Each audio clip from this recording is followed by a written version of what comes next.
Hey guys, the first of the 3 DLC tracks have landed and it's Portimao in Portugal, and boy was this a tricky one to create a setup for.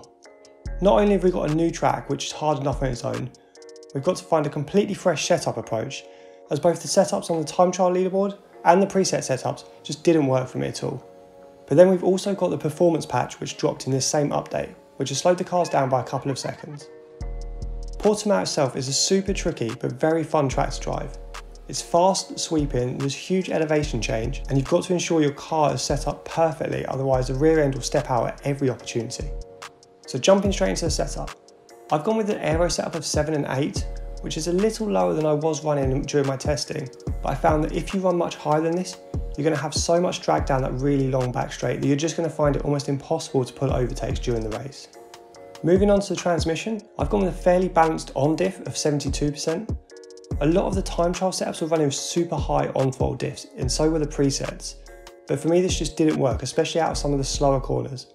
I've also gone with an off diff of around 55%, which will help with a little more rotation at slower speed. For the suspension geometry, I've gone for -2.8 and -1.7 on the camber, and then 0.06 and 0.29 on the toe. Now it's a little more rear camber and rear toe than I normally run, but I had to just to get a little bit of stability in the car. Moving on to the suspension, I've gone with a soft suspension setup of 3 and 2, a little bit stiffer at the front and a little bit softer at the rear, again to help with stability in the rear. And then I've gone for an anti-roll bar setup of 7 and 2. This is designed entirely to keep that rear end in check. If you switch this round and run a soft front anti-roll bar and a stiffer rear anti-roll bar, you'll be losing that rear end almost in every corner. Then go for a ride height of 3 and 7.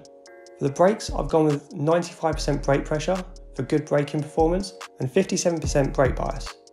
You need to run your brake bias quite high, otherwise under braking, the rear end does have a tendency to overtake your front of the car.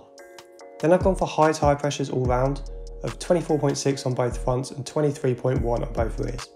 This is just to help the car stick to the road and keep everything in check. And that'll do it for the Portimao setup. As I said, this was an extremely fun setup to create, but proved extremely challenging. Once you get your head around the ups and downs of this track, quite literally, it's extremely fun to drive and race on. And when the other tracks drop, I'll be releasing setup videos for those as well. If this setup video has helped you out, drop this video a like, subscribe to our channel, and hit that notification bell to be alerted when my other setup videos drop. But for now guys, enjoy the setup and see you on track.